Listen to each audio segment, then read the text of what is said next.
Welcome back, YouTubers, to our third Q&A video. I am Mr. Parkin. This guy sitting next to me is the awesome What's Up Man. It's NJ. What's up? What's up, NJ? What's up to you guys out there? We are the British Fist. Ka-ching! Doing another Q&A for you guys. Make sure you guys subscribe up above, as NJ and I are showing you. Like this video, of course, and continue to put your comments down below. We're going to answer as many as we can in these Q&As. And you can contact us in the link in the description box below. Nice one, NJ. Anyway, let's get on with this Q&A but first, if you want to send your questions in, of course, you can comment down below, put it in our YouTube inbox, or contact us on Facebook, facebook.com/British Fist. Now we'll go on to the Q&A. I kind of missed my cue a little bit. Do you want to start us off, NJ? Right, our first question is from Subimprez. And he asks, he says, "Hey guys, congrats on your 200 subs, which is now a bit more. Yeah. And I really enjoyed your videos. I'm sure you know you deserved all the subs you get." Thank you very much, Subimprez. We're very appreciative of those words. Yeah, and now your question. Yes. Do you think the WWE Tag Team division will ever be great again? No. If they do our Tag Team NXT, that's yes. An awesome idea. Should we explain a little bit while we're here? Yeah. Go on, NJ. It's your idea. Okay. I'm not going to take any credit in this. We've seen NXT come up with different ideas for each one. They've had a Divas one, so come on now. What could be the next step? They had NXT Redemption, for fuck's sake, didn't they? Where the winner gets a shot on the next NXT. So why not have this one, eh? So the tag team one is a bit different. It'll bring us a load more wrestlers. Because you know what they do with the losers, still bring them in. Yeah. So we'll get many tag teams and we'll be saved. And plus, we've seen ROH and TNA have some really good tag teams. If we could bring them in, but obviously they're not trying to do that. So, and also I've seen some good tag teams in SCW, like Brett DiBiase and Richie Steamboat, I believe, are a tag team. Bring them through. I think they're a tag team. I'm not entirely sure. There are some good tag teams in SCW. So as you can see, WWE have many ideas on how they can get more tag teams. It's just about them actually following through.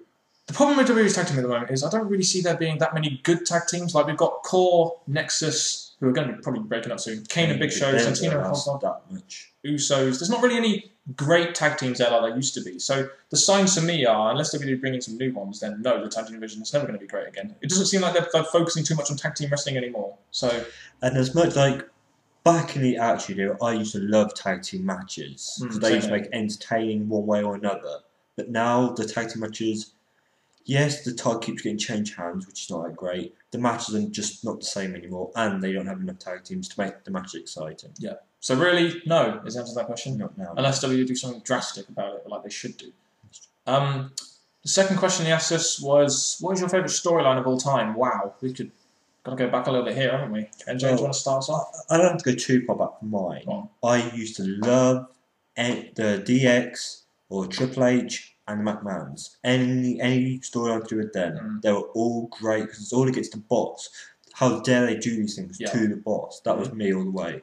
With me, I don't know. It's hard to pinpoint a single storyline. This isn't really a storyline, I'm going to say, but the series of matches between Rock and Stone Cold at WrestleMania and the rivalries they had, like the storylines they had with Rock saying, the fans have turned their back on The Rock when he went to Hollywood. He played a great heel in the later stages of both Stone Cold and Rock's career. So I'd say for me that probably the lead up to those matches have the best storylines. The fact they used to use each other's finishers and mimic each other, and good build. Well, that's good options. We both not actually picked a certain storyline. We picked a long list of them. So yeah, that's for us. I think a standout storyline for me would probably be someone like a Hulk Hogan versus Andre the Giant, or back in the days we didn't used to watch wrestling, or even a Rock Hogan or something like that. I don't know. Yeah, like me, I can't think of a certain point, but I just love the whole. Yeah.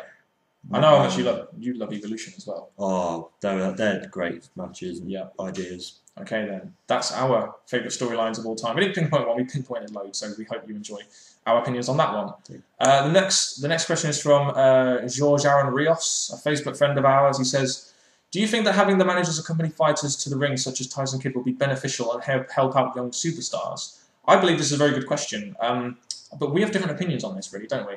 So go on, you say your first, and I'll say mine. Well, when they stopped doing managers for me, it actually gave the managers a chance to do something more, like wrestle. They've had like Deborah, yes, she did both, but she went into wrestling.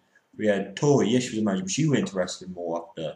So most of the managers, after they did managing, they went into wrestling. Yeah. I'm thinking that was good because it gave them more of a chance. to have a better role than just a manager. Well, I'll go on your point first. My counterpoint to that would be, were they better off being managers rather than being in the ring?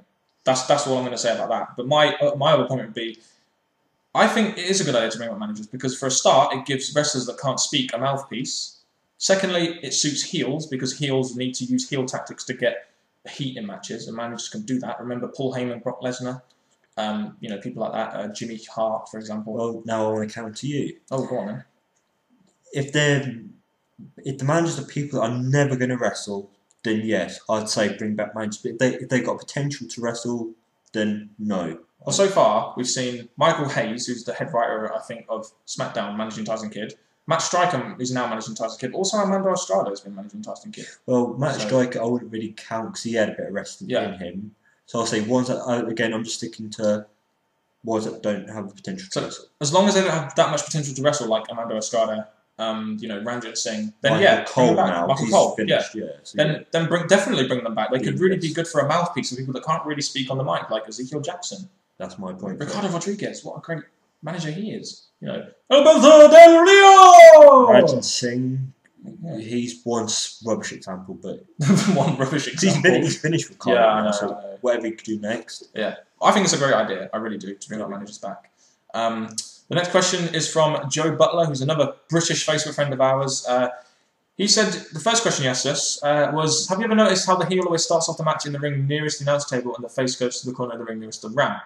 This is done because the heel controls the match, generally, and needs to know how long the match is going to go on for and how long the match is going to finish. Therefore, he starts off nearer where the announcers are so he can get the instructions that they need.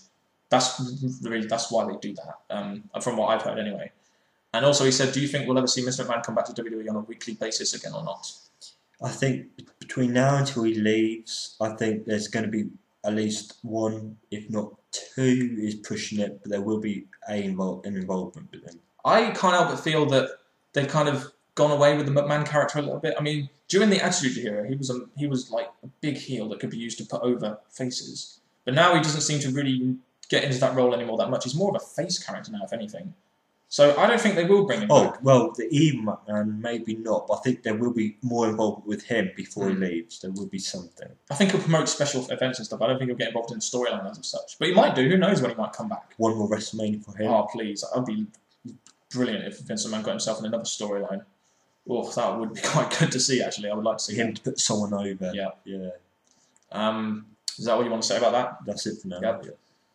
Also, another question was from Gareth Eklund, from another Facebook friend of ours. We got a lot of questions on Facebook, so thank you very much for asking us on our Facebook. He says, my question is, what do you guys think is the best match type? NJ, I'll let you start off on this one. Okay, well, most of the matches have been, if I can swear, fucked up. You can swear, NJ. Oh, we're not PG here. No, I've tried to be sometimes. They've been fucked up. Yeah.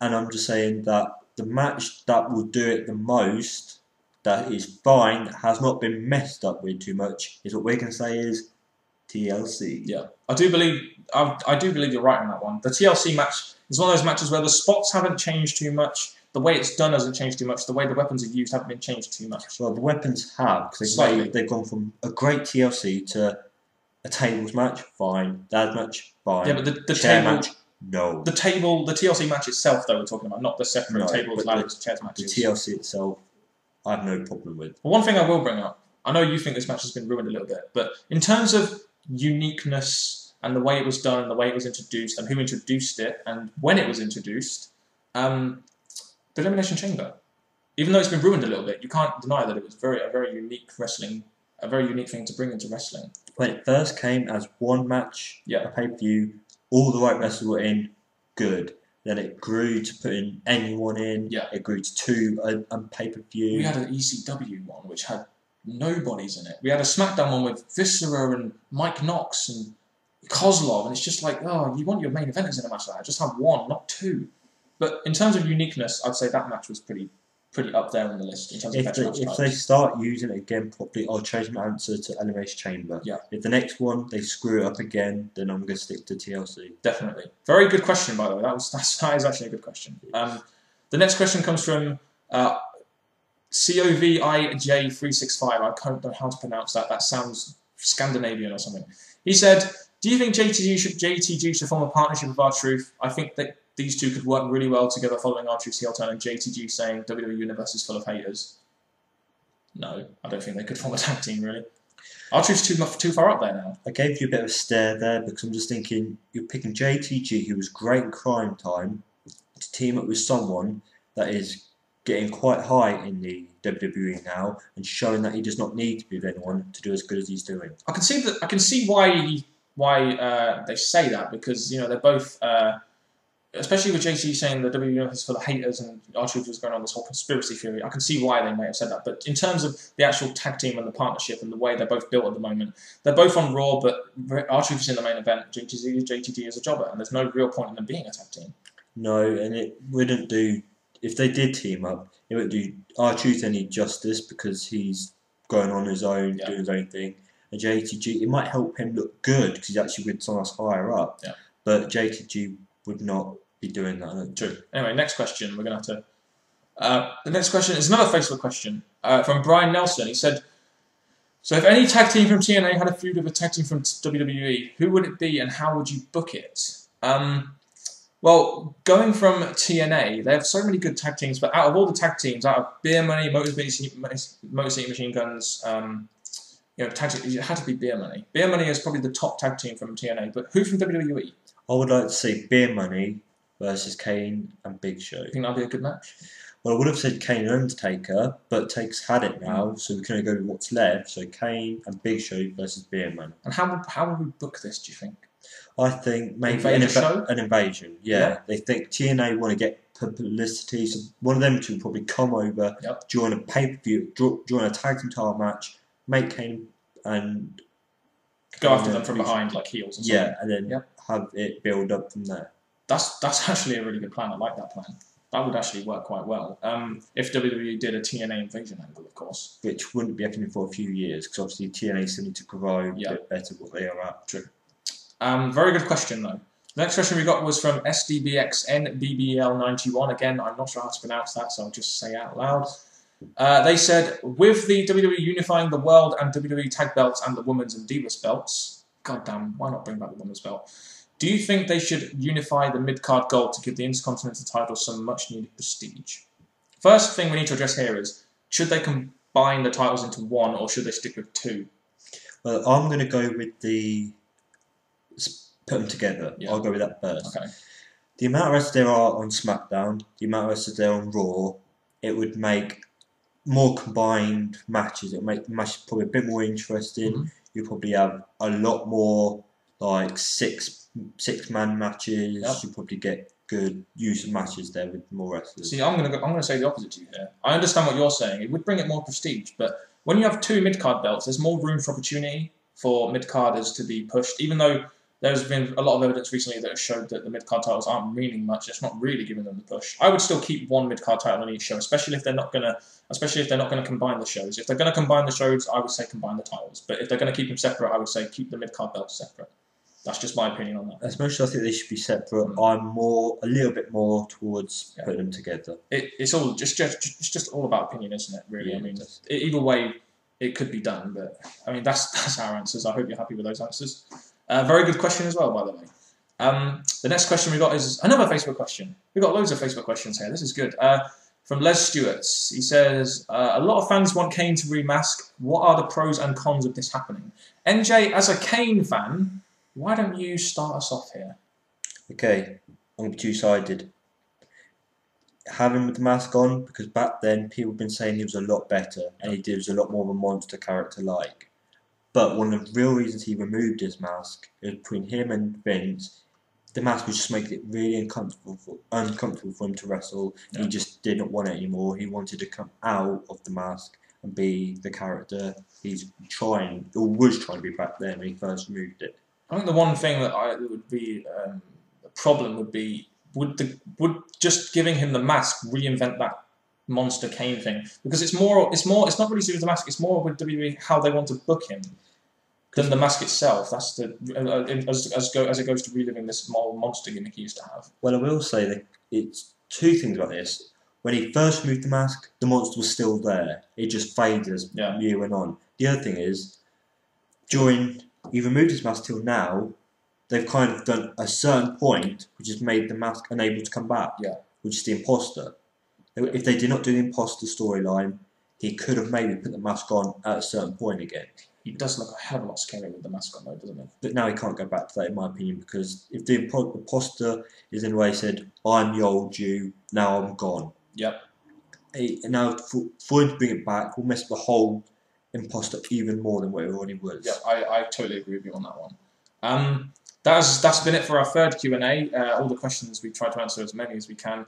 Keep your questions coming in. We will answer as many questions as we can. Make sure you put them in the comment section below, in our YouTube inbox, or at facebook.com/BritishFist, our Facebook page.